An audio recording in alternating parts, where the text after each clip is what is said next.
Hello बच्चों, good evening. हम लोगों ने कल एप्लीकेशन ऑफ ट्रिग्नोमेट्री की बेसिक पॉइंट्स को हम लोगों ने कल डिस्कस किया था। जो उसमें मेन बेसिक पॉइंट्स हैं उसको थोड़ा एक बार हम आप फिर से रिव्यू कर लेते हैं। इसमें हम लोगों ने कल क्या देखा था कि अगर कोई ऑब्जर्वर सरफेस पर है, ज़मीन पर है, और ये एक टावर है, तो जब ऊपर देखेंगे हम टावर की टॉप को देख रहे हैं हम, तो ये हमारा जो एंगल यहाँ सबटेंड होगा, एंगल बनेगा ये थीटा, ये एंगल कहलाएगा हमारा angle of elevation. Angle of elevation इस पॉइंट के लिए, क्योंकि हम यहाँ से ऊपर की तरफ देख रहे हैं, हमारा ये कहलाती है line of site, line of site, और ये एंगल ऑफ एलिवेशन। इसी में अगर कोई ऑब्जर्वर हमारा किसी बिल्डिंग के टॉप पे बैठा हुआ है और ज़मीन पे वो नीचे देख रहा है, ऐसे देख रहा है, तो लाइन ऑफ साइट इसकी यहाँ से रहेगी स्ट्रेट लाइन, ये होती है स्ट्रेट लाइन। यहाँ से जो ये एंगल बनता है, ये एंगल से थीटा, ये कहलाएगा angle of depression.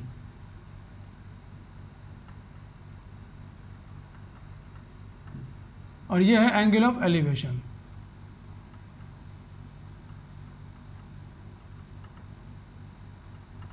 Angle of elevation and angle of depression. Angle of elevation means हम ऊपर देख रहे हैं, एंगल ऑफ डिप्रेशन मीन्स हम नीचे की तरफ देख रहे हैं। और लाइन ऑफ साइट हमारी जो आँख की स्टेज होगी वो सीधी होगी, यहाँ से हम एंगल को मेज़र करेंगे। हमने पढ़ा है अगर लाइन स्ट्रेट लाइन है, सरफेस हमारी स्ट्रेट है, तो ये एंगल इस एंगल के बराबर होगा। तो ये हम लोगों ने कल बेसिक समझा था कि angle of elevation and angle of depression. इसी तरीके से जो हमारे क्वेश्चंस दिए गए हैं एनसीईआरटी के अंदर, जो हमारे क्वेश्चंस हैं या जो सीबीएसई से पूछता है एप्लीकेशन ऑफ ट्रिग्नोमेट्री के अंदर में, वो कहलाते हैं वर्ड प्रॉब्लम। वर्ड प्रॉब्लम में सबसे केयरफुल जो हमें एक्टिविटी करनी पड़ती है, क्वेश्चन में जो जो एक्टिविटी जो उसमें गिवन है उसको हम पहले कॉपी पे लिस्ट डाउन करें कि क्या उसने हमें दिया है। ये ना करें कि हमने क्वेश्चन को पूरा रीड करके एक बार और दोबारा फिर बनाना शुरू कर दिया। इसमें एप्लीकेशंस के अंदर में मेन इम्पॉर्टेंट थिंग है हमारा डायग्राम को ड्रॉ करना। इसमें एक कॉन्सेप्ट आता है हमारे पास, एक और कॉन्सेप्ट है। अगर हमारा ये कोई एक बिल्डिंग है, हम बात कर रहे हैं सिर्फ कॉन्सेप्ट के, क्वेश्चन सॉल्व नहीं कर रहे अभी हम। ये एक बिल्डिंग है हमारे पास, ऑब्जर्वर यहाँ पे, ये एक लड़का यहाँ पे खड़ा हुआ है, ये यहाँ से ऊपर टॉप को देख रहा है, यहाँ से ये देख रहा है। लाइन ऑफ साइट इसकी ये जो हाइट हमारे पास अगर h हाइट है तो ये भी हमारे पास h हाइट हो जाएगी यहाँ पर। ये अगर हमने कहा कि ये लड़का यहाँ से x मीटर आगे मूव कर गया, x मीटर मीन्स कि वो लड़का यहाँ आ गया, अब ये एंगल यहाँ बना रहा है, फिर ये यहाँ से x मीटर आगे चलने के बाद फिर ये इस टॉप को देख रहा है, फिर यहाँ पे ये इस टॉप को देख रहा है।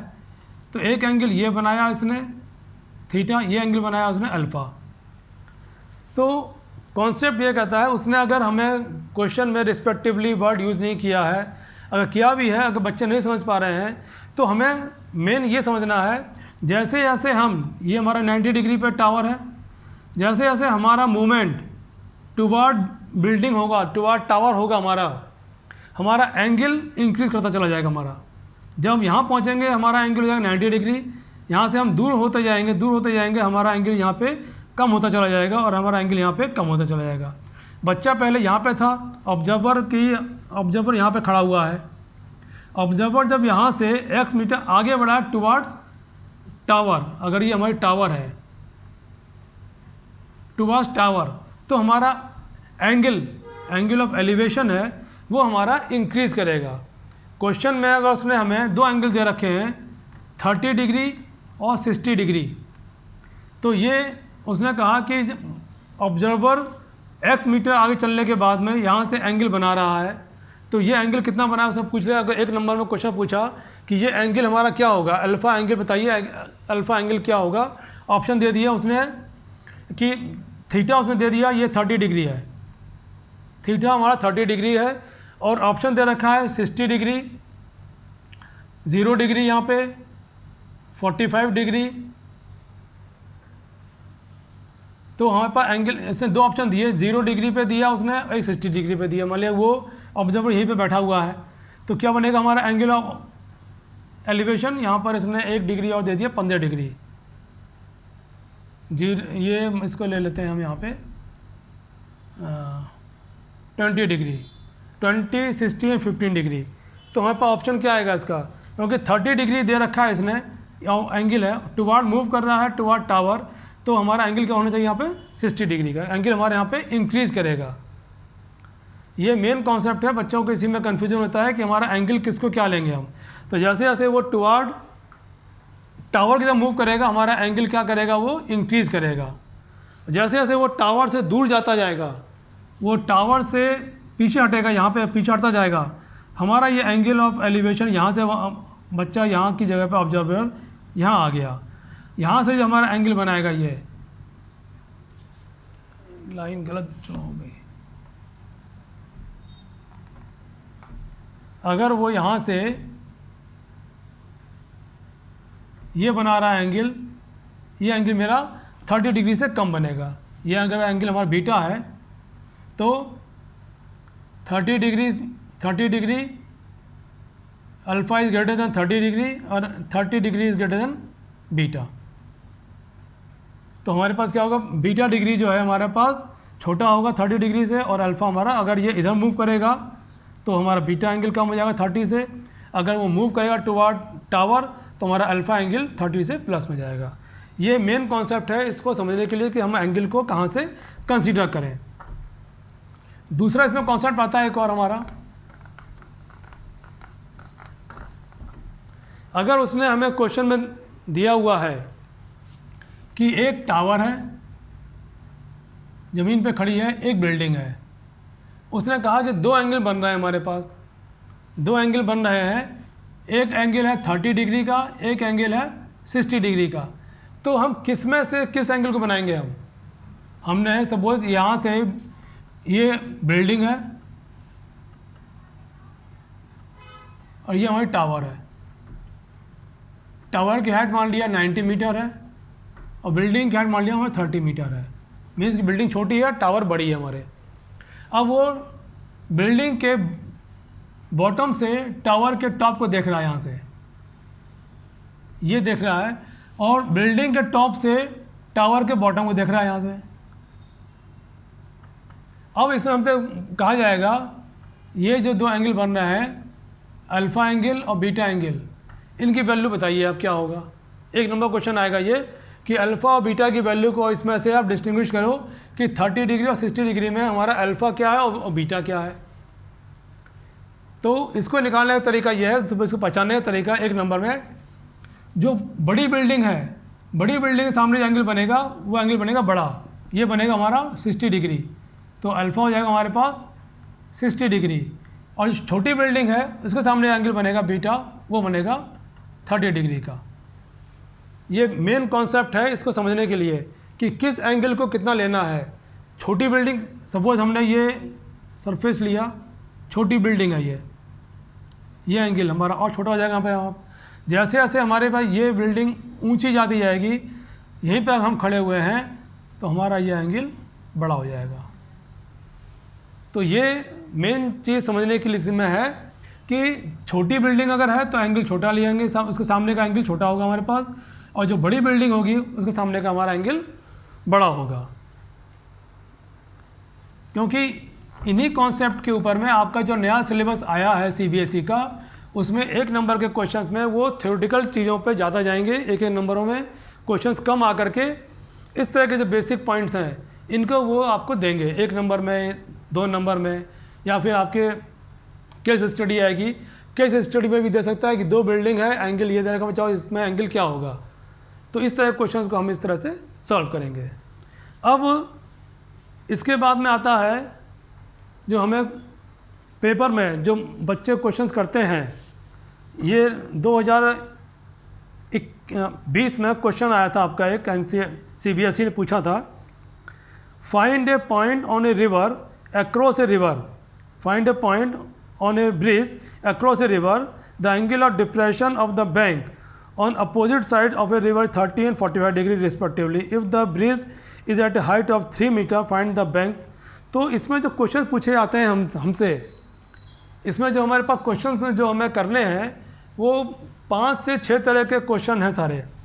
एक क्वेश्चन आता है हमारे पास जो बुक में दे रखा है, एक ये पेड़ है और ये पेड़ यहाँ से टूट गया, टूट करके वो पेड़ ज़मीन पे आके गिर गया, यहाँ पे ये टूटा हुआ पोर्शन पेड़ का वो यहाँ पर आके वो ज़मीन पे ये गिर गया हमारे पास। अब बताइए पेड़ की टोटल हाइट क्या थी, तो हमने इसमें क्या निकालना है, कौन इसमें ये 90 डिग्री एंगल बनेगा हमारे पास, ये एंगल थीटा होगा। क्वेश्चन में हमें 3 अननोन है, सपोज ने हमसे हाइट पूछी है टोटल, ये हाइट, और जो पॉइंट टूटा है ये वाला, ये ऐसा टूटा है, ये बन गया हमारे पास हाइपोटेन्यूज बन गया हमारे पास ये। तो हम इसमें हमें अगर एंगल दिया हुआ है और एक हमें यहाँ पर बेस की डिस्टेंस दे रखी होगी, 2 पॉइंट दिए, थीटा गिवन होगा हमारे पास और बेस की डिस्टेंस सब ए बी है, हमें ए बी भी इसमें गिवन होगी। वहाँ से हम पाइथागोरस थ्योरम के हिसाब से हम हाइपोटेन्यूज निकालेंगे और हाइपोटेन्यूज को इस BC हाइट में ऐड कर देने के बाद हमारे पास टोटल हाइट इसकी मिल जाएगी। अगला क्वेश्चन इसमें आता है, एक पूछा जाता है कि कोई एक सरफेस पे एक टावर खड़ी हुई है, इसमें यहाँ से इसकी हाइट निकालिए आप, इसकी हाइट कितनी होगी, एंगल दे दिया इसने और कोई भी एक हाइपोटेन्यूज दे दे आपको, परपेंडिकुलर दे देगा या बेस, कोई एक आइटम आपको दे देगा। हमने जो लास्ट क्लास में पढ़ा था, पंडित बद्री प्रसाद हर हर बोले इसमें साइन कॉस टेन। अब हमें कुछ भी आइटम दिया हुआ है, इसमें परपेंडिकुलर एंगल दिया हुआ है, हाइपोटेन्यूज पूछेगा, हाइपोटेन्यूज निकाल सकते हैं हम। अगर हमें एंगल दे रखा है, बेस दे रखा है, परपेंडिकुलर पूछेगा, वहाँ से निकाल देंगे हम 10 लगा करके। ये ऑब्जर्व करेंगे हमारे पास इसमें हमारे पास किसकी वैल्यू आ रही है, साइन में P/H आ रहा है, B/H आ रहा है और 10 में P/B आ रहा है। इसी तरह से इसमें तो ये हो गया हाइट निकालने के लिए।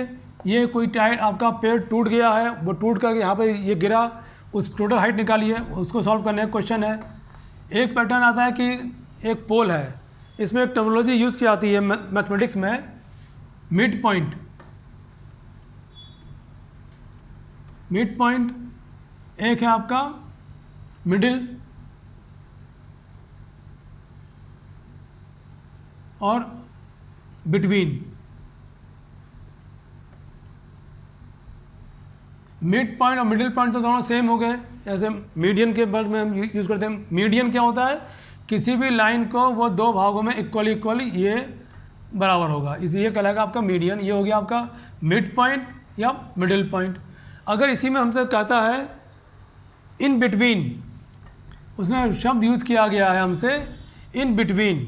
बिटवीन मतलब क्या हो गया, अगर ये एक पोल खड़ा हुआ है, एक ये है, दोनों पोल सेम हाइट के हैं, ये भी H हाइट है, इसकी भी H हाइट है, इन बिटवीन एक कोई ऑब्जर्वर यहाँ पे खड़ा हुआ है, इन बिटवीन। बिटवीन मतलब A और B के बीच कहीं पर भी जो ऑब्जर्वर है P, यहाँ भी हो सकता है हमारे पास ऑब्जर्वर, ये भी P होगा, ये भी बिटवीन कहलाएगा हमारे पास, P1 भी बिटवीन में ही होगा।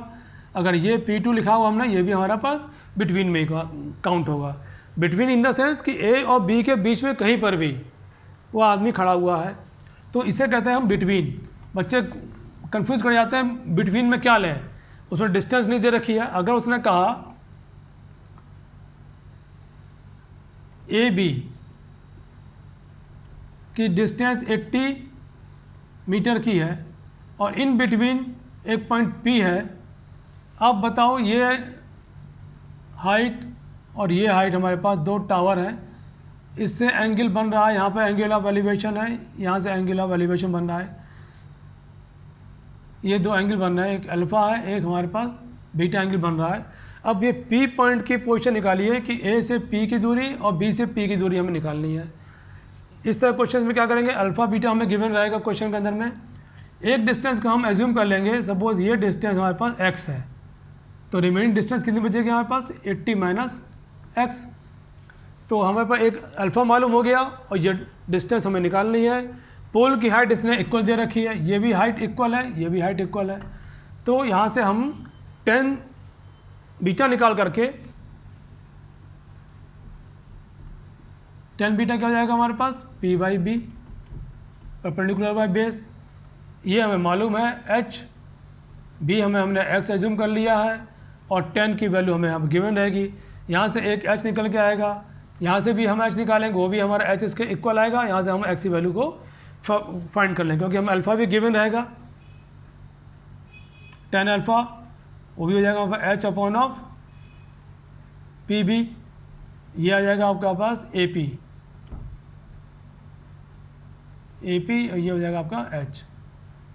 तो यहाँ से हम ये गिवन है हमें, ये गिवन है h को हम इक्वल कर दें दोनों इक्वेशन से और यहाँ से हमारे पास x की वैल्यू मिल जाएगी।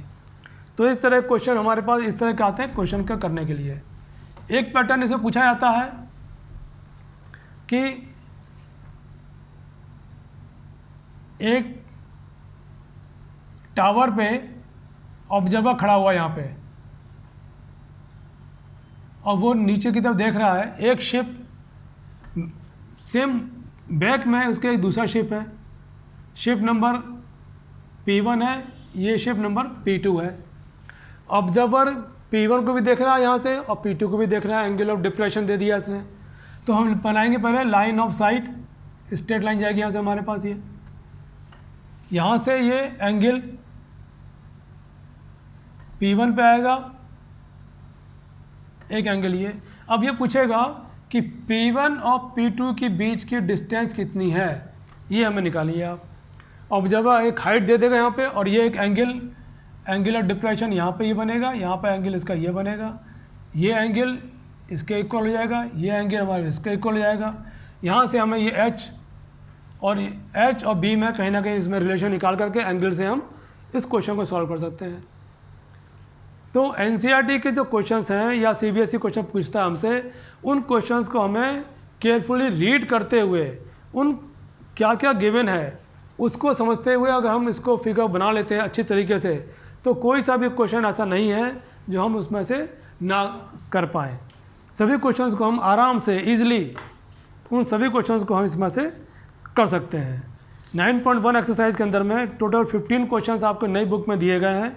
15 में से शुरू के जो 7 क्वेश्चंस हैं 1 to 7 वो इजी में काउंट होते हैं और 8 से लेके आगे के जो क्वेश्चंस हैं वो एक मॉडरेट क्वेश्चंस हैं, टफ नहीं कह सकते उन्हें हम, मॉडरेट क्वेश्चंस हैं, उन क्वेश्चन को हमें करना है। क्वेश्चन नंबर 15 इसको आप कह सकते हैं थोड़ा एक टफ क्वेश्चन है, क्योंकि इसमें क्या दिया गया है कि इसमें एक आदमी खड़ा हुआ है, एक कार आ रही है नीचे में और उसको सॉल्व करना है। यहाँ पे हमें डिस्टेंस टाइम के ऊपर में बातें हमें जो पढ़ा है, एक फॉर्मूला याद करने तरीका है, डिस्टेंस स्पीड और time, distance equal to speed into time.